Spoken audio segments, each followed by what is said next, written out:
Talk a little about the studio and how it's like grown and like over the past couple of years. Also, we were already at the studio, but at the time we were making free-to-play Facebook games.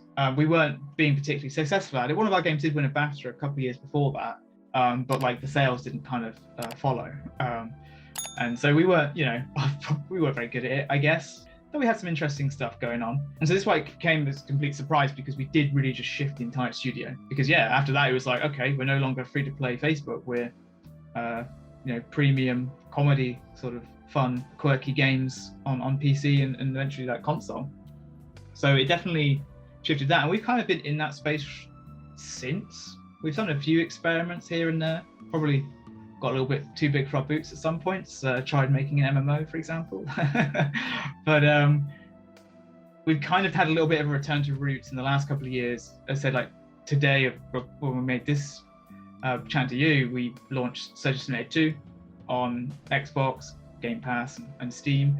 So that's kind of very exciting. And then in 2 weeks' time, we have I Am Fish coming out, which is a sequel to I Am Bread, which was a prequel to Surgeon Simulator.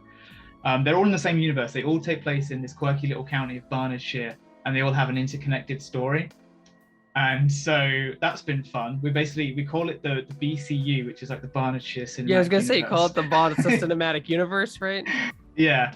And so we've had a lot of fun just actually developing the story, and like so Surgeon 2 kind of carries it on, and then Fish kind of weaves it all together in this just absurd kind of plot and lots of little Easter eggs and stuff you can unravel as you play.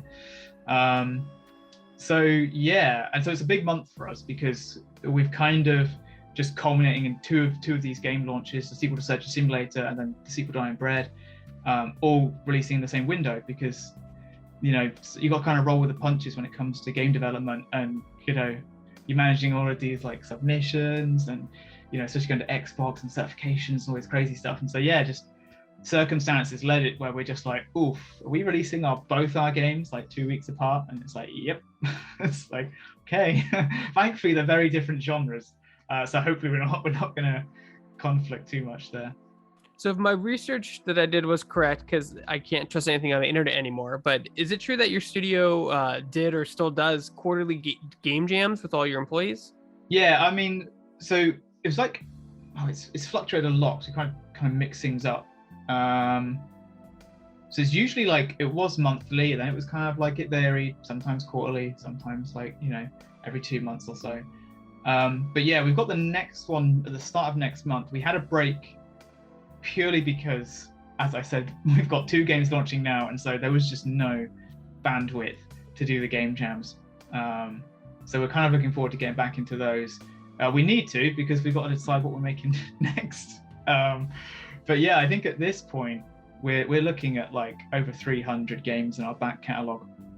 I think we've even had discussions of, because we've got like an internal big old list, and we're like, oh, do we just like release this one day, or like what if we want some of those, go back and review some of these games and actually sort of tackle them again, or like have a little period of working on them. But there is a lot, and you kind of forget sometimes when you go down and you have all these kind of like memories come back, because you suddenly remember, you're like, oh, it's that game, I remember exactly how we thought of that and why, and like what I was doing in my life at that moment. So it's really cool, actually. They have I guess you're so much into even like the smallest game jam, you have to put like a lot of where you are at that moment, and so they actually have like a really weird nostalgic kind of effect on you when you see them, because you play them and you look at them and all the reasons and decisions you made at that moment is so influenced by you at the time that you almost like could jerk back to that time. And I was going to say I celebrated my 10 years last month at Bossa, so it's a long ass time. So Yeah, how much game development has changed, or just the industry has changed since then. I mean, it's especially now with COVID the last 2 years at this point, it's been like the work at home stuff. How's that affected your studio, by the way? Like, are people working at home? Are they staying safe? Like, what are your protocols that you're following for your studio specifically? We were lucky in that we already had quite a robust setup for working from home. We had a few people who were like just further away in England, and maybe they'd work from home a couple of days a week. So basically what happened is pandemic hit, and when we were like, okay, well now we have to just shift everybody to that. So it was pretty smoothless, like, praise our IT team. They managed to deal with it all and get everyone kind of set up with it, all of the, VPNs and all that kind of stuff, so we can access the internal, server at our studio, where all the sort of game development repositories are. And yeah, then I think we did that. There was discussions of like, oh, we're gonna start kind of phasing back, going back to the office. This was last year before we had like it all kick off again. But like, no, everyone was like, we're kind of comfortable now. We're not going to do that. And so we released like sort of polls and stuff and just tried to get a gauge on how everyone felt. But then we just agreed to go fully remote. So our office got desized. We used to have like 3 rooms, and we just scaled it down to 1, and then we revamped it all. And that's sort of got finished a couple of months ago. And so now it's got like a bar in there. It's got a few desks for working, but otherwise it's like more of a chill out, go there, you can hang out with, sort of sporadic meetings of the teams. A few people still like to actually have a space to go to, so we make sure that they can do that.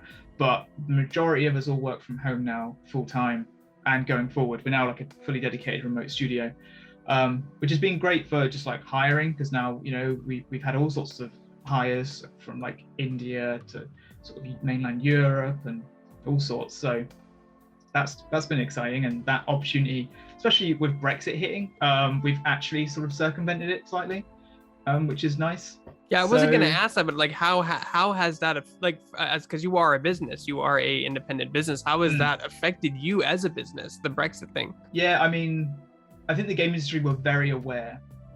We knew the detrimental impact it was going to have on us, so we had to like kind of scramble for a few people to get their visas kind of sorted. Because the game industry, especially in the UK, we are such like a powerhouse for the size that we are, in terms of like even in history, right? Like console and PC development in England is kind of like world renowned, and we have interviews where people they're in Europe, they're working in the mobile space, where the majority of the those companies are all just mobile, and they want to do consoles, they want to do PC, and they're like, England just has that kind of bigger than sort of the sum of its parts, right? When you look at something like GTA coming out of Scotland, and all like Rare and Media Molecule and all these huge studios that have such massive sort of presences on the world stage. So yeah, and one of the strengths of that was that we would freely hire from all over the world in Europe. So we were very aware that it was going to have a big impact. And working from home is one way that we've kind of sort of offset that and actually kind of almost spread our network now, because we don't have to be like, oh, by the way, you have to move to England.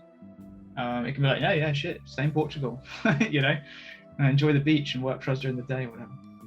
Yeah, I feel like that in particular is something that some businesses are having a hard trouble dealing with, is either the time difference, or not so bad, if you're all in the same hemisphere, but if you have like people in the US, or Canada that you're working on, the time difference is it's opposite workday for them practically. You're going to bed and they're getting up, and vice versa.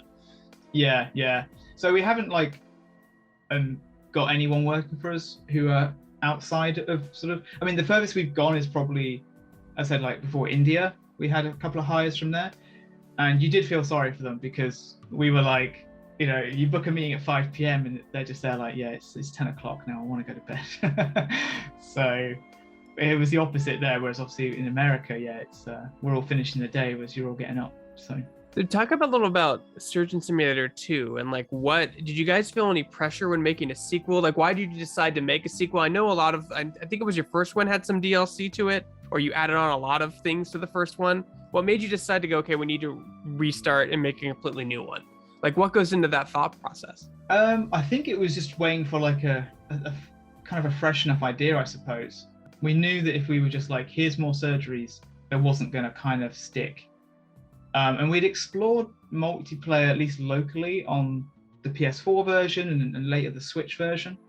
And we just have local co-op. If you connect the second controller, or if you disconnect one of the Switch remotes. I can't remember what they're called anymore. Joy-Cons. There you go. Yeah, Joy-Con. Seems like so long ago. We add a second hand in, and then it's like co-op multiplayer, and that was always fun, and people were having a great time. Especially the PS4 launch, that was almost like our, big kind of like, oh, buy it on PS4 because it's local multiplayer, which just means it's just twice the nonsense and chaos because your partner can just like slap a tool out your hand or something.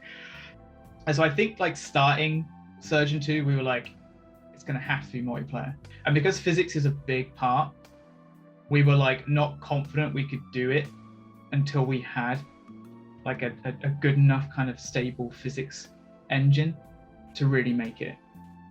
But then we made it even harder on ourselves by making it entirely UGC like driven.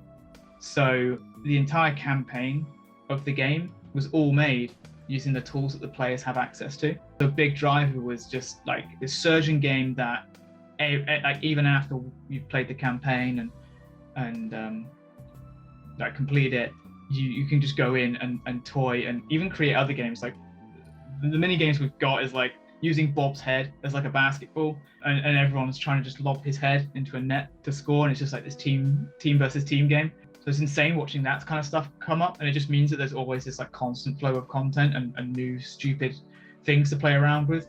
So I think that's really where we kind of saw the strengths there, being almost like a Gary's mod, but with like a surgery kind of focus and a little bit more sort of accessible with the creator, and also the creator side multiplayer as well, which was obviously a big challenge, but was really awesome to get right. It just means that you could, like, rather than like one of your friends has to make it, then come along and go like, oh, can you play my level? All four of you can just be in there. Someone's over here like doing the wallpapers. Someone's over here like scripting the organ sort of dispenser and setting up Bob and the wind conditions and stuff. So yeah, it's really cool. Was it nice having more of a budget and more time to work on a sequel as opposed to trying, like the first one I felt was such a labor of love. Like you mentioned, it was a game jam. You kind of released it, weren't expecting, it to explode, and it did. And now you kind of have, I don't want to say you're able to do it the right way, but you're able to do it a way that entails with more money, that gives you more time to do the ideas that you want to implement into the game. You never have enough time or money when making a game.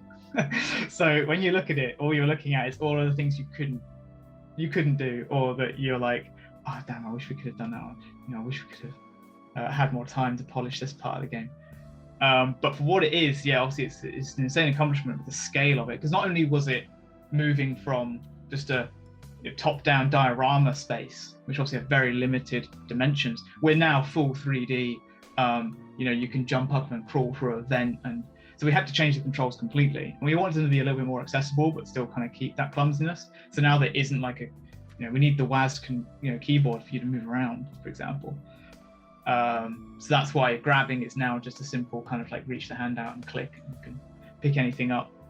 So we had to like do a lot of experimenting with surgery and all of like the buttons and pulleys, because there's like lots of little like physics puzzles in every level. We had to make sure that everything was like nice and chunky, so your like really stupid hand could like manage to pull a big old chunky lever and stuff. So yeah, it was really just trying to like, I think I like remit going into it was, imagine like Surgeon Simulator, like that little nitty gritty like detail of like chopping away his ribs, and then like imagine that at room scale, so you can like pull away this panel where you can like pick up this fuse and stick it in, and then also you then have to like chop off like Bob's arms. We made it so you're not dealing with his little bitty organs, you're then like taking off his arm and doing an arm transplant and other things like that. So it's basically room scale body. Destructible body. Were there things that you put in Surgeon Simulator 2 that you really wanted to put in the first one, whether it was your game jam or when it was becoming popular, but you realized that you're just going to have to make a whole different game? Was there like an aha moment for you being like, oh, we can add that in the next game? Was that conversations you were having with your mates at all? I think it was so different, and it had such a different approach, because we started making Surgeon 2 like a good 5 years after the first game came out, which is a very quite long bit of time to pass. Yeah. Yeah. High school in a year. So exactly, yeah. For a sequel, it's a long time after it. And I think because we weren't coming off the back of like, okay, now we have the money, let's make a sequel, or what can we do that we didn't do before? We had a complete like disconnect, and we're able just to be there like, what do we actually want to make? What do we think is a fun prospect to kind of take this IP in this kind of game, rather than actually be like, oh, it should be like the first game, but like this. We kind of came in at a completely new angle.